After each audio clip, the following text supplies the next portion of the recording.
क्या जज भी जातीय पूर्वाग्रह से ग्रसित होते हैं? क्या उनके फैसलों पर जाति विशेष से होने का असर होता है? क्या न्याय का मंदिर भी जातिवाद का अड्डा है?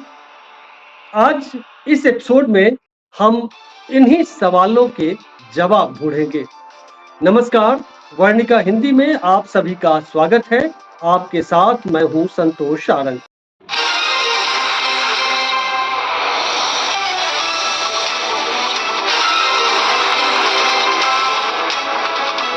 आगे बढ़ने से पहले हम मद्रास हाई कोर्ट के एक जज की टिप्पणी पर गौर फरमाते हैं।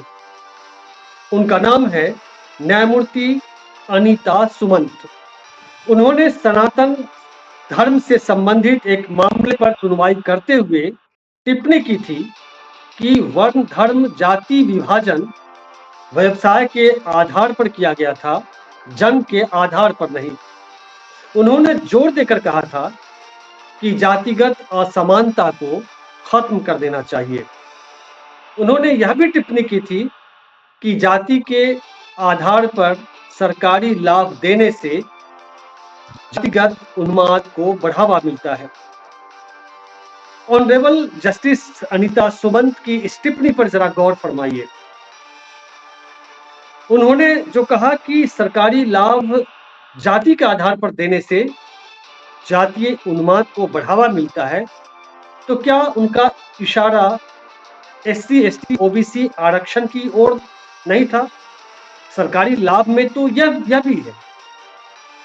तो आरक्षण देने से उन्माद फैलेगा, लेकिन कुछ तथाकथित ऊंची जाति के लोग जो जाति के नाम पर छुआछूत करते हैं, उनके साथ अमानवीय व्यवहार करते रहे हैं, उससे क्या जातीय उन्माद नहीं फैलता है? ये सवाल है लोगों से, आपसे।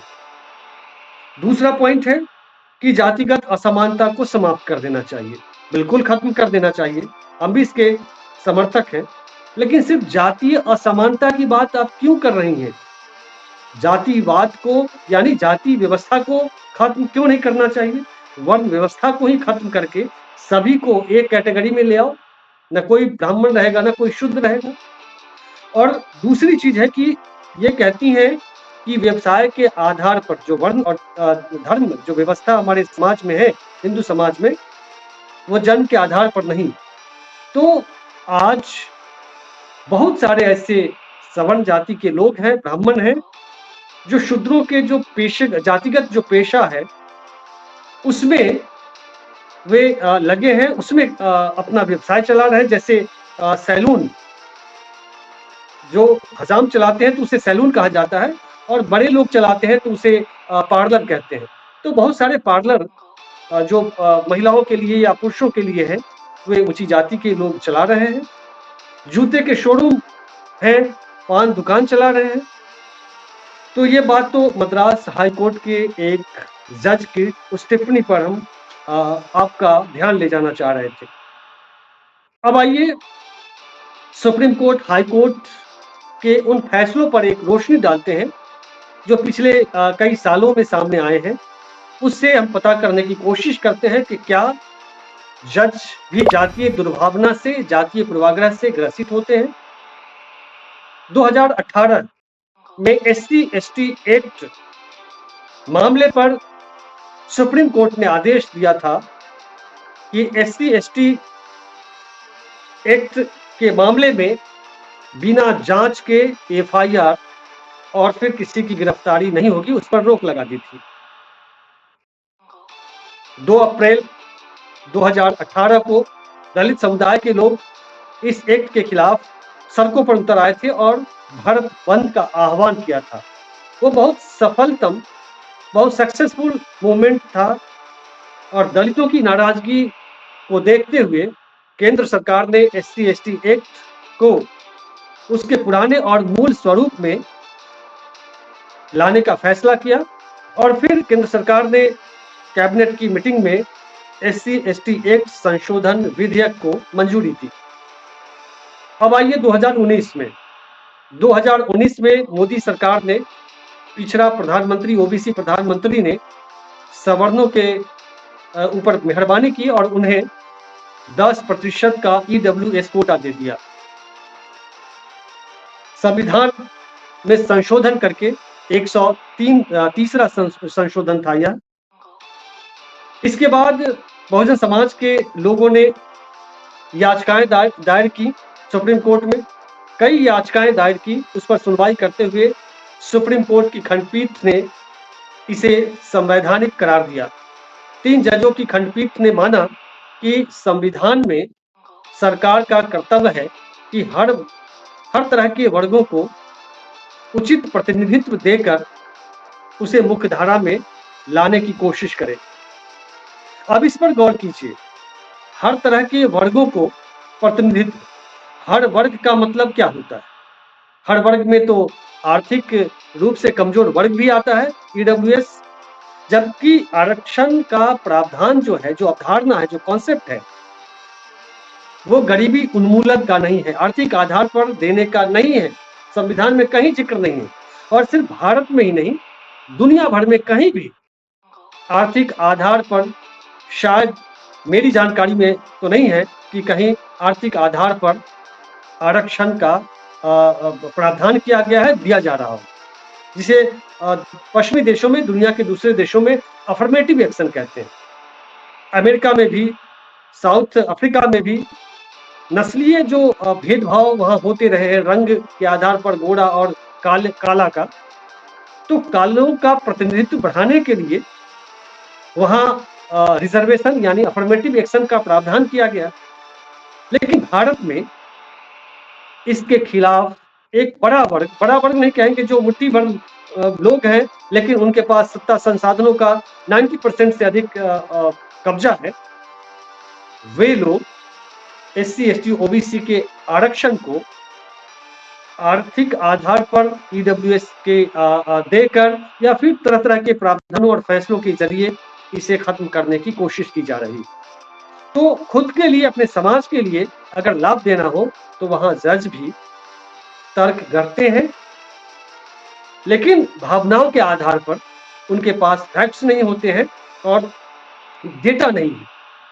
अभी जातिगत जो गणना की बात लगातार राहुल गांधी उठा रहे हैं और बाकी जो तेजस्वी यादव से लेकर तमाम नेता उठा रहे हैं, वो इसलिए तो उठा रहे हैं कि पहले तो गणना करो, किसकी क्या स्थिति है, किस वर्ग की क्या स्थिति है, सामाजिक स्थिति क्या है। क्या गरीब के आर्थिक आधार पर अगर किसी को आरक्षण दे दिया जाए, निचले तबके में भी, तो क्या उसके साथ जो जातीय भेदभाव किया जाता है, जाति के आधार पर उन्हें रोकने की कोशिश होती है, क्या वह रुक जाएगा? अब आते हैं दूसरे फैसले पर। पटना हाईकोर्ट ने अभी बिहार सरकार के उस आदेश को रद्द कर दिया जिसमें जाति आधारित गणना के बाद जो रिपोर्ट आई, उसके आधार पर 50% का जो दायरा है आरक्षण का, उसे बढ़ाकर 65% कर दिया था। लेकिन हाईकोर्ट ने रोक लगा दी, रद्द ही कर दिया।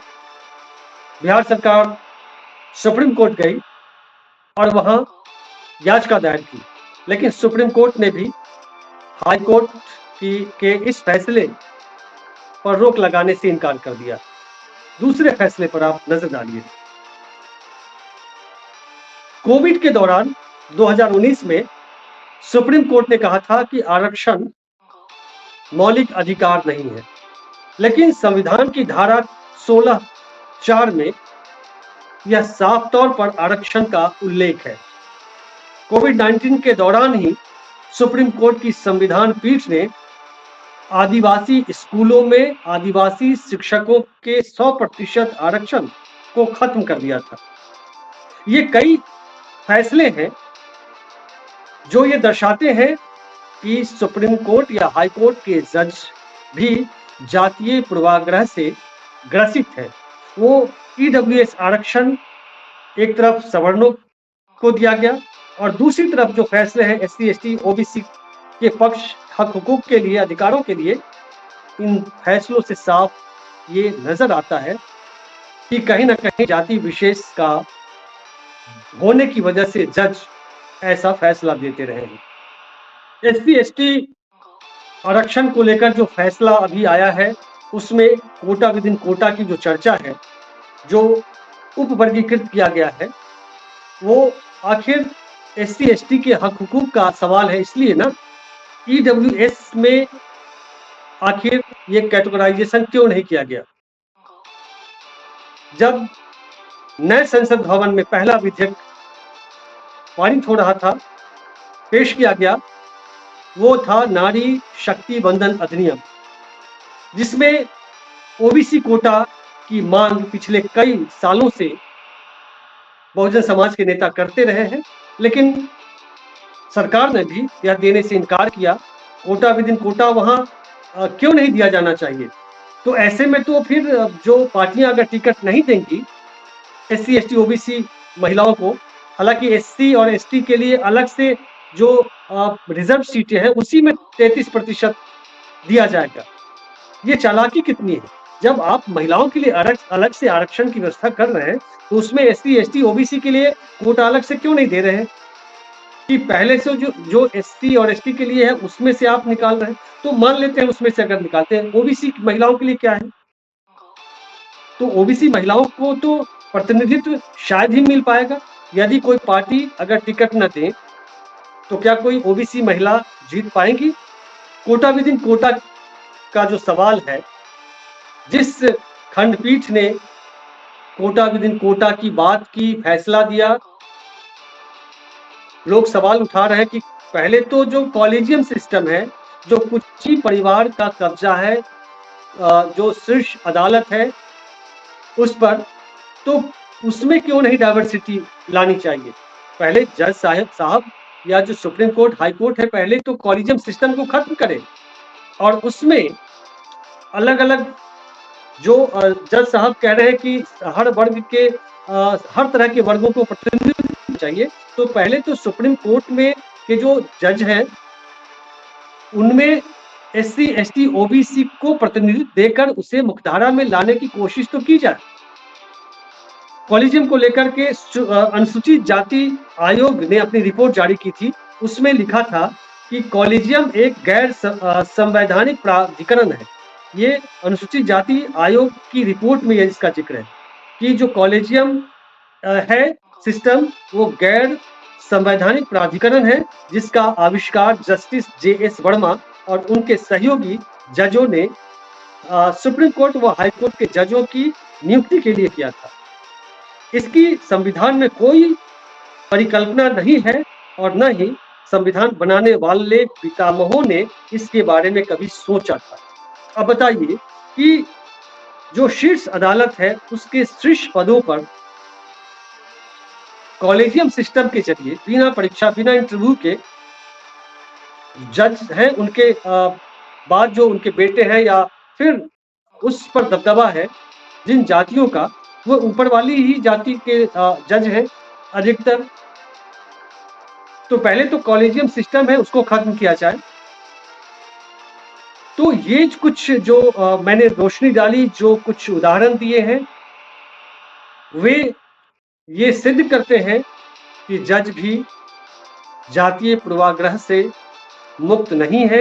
ऐसे और भी बहुत सारे फैसले हैं अलग अलग स्टेट्स के, जो ये इंगित करते हैं, दर्शाते हैं कि जाति विशेष का होने की वजह से जो बहुजन समाज के खिलाफ जो फैसले आ रहे हैं, वो इसी वजह से आ रहे हैं। तो सबसे पहले तो कॉलेजियम सिस्टम को खत्म किया जाना चाहिए। हाई कोर्ट हो, सुप्रीम कोर्ट हो, वहां प्रतिनिधित्व बढ़े। और वहां प्रतिनिधित्व कैसे बढ़ेगा? जब पढ़कर आएंगे, लिखकर आएंगे निचले तबके के लोग, लेकिन पढ़ेंगे कैसे जब सरकार इतनी महंगी शिक्षा करते जा रही है?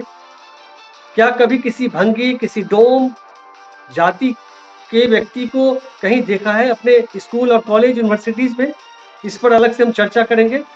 तो इस एपिसोड में बस इतना ही। हैं अगले अंक में, तब तक के लिए नमस्कार, शुक्रिया।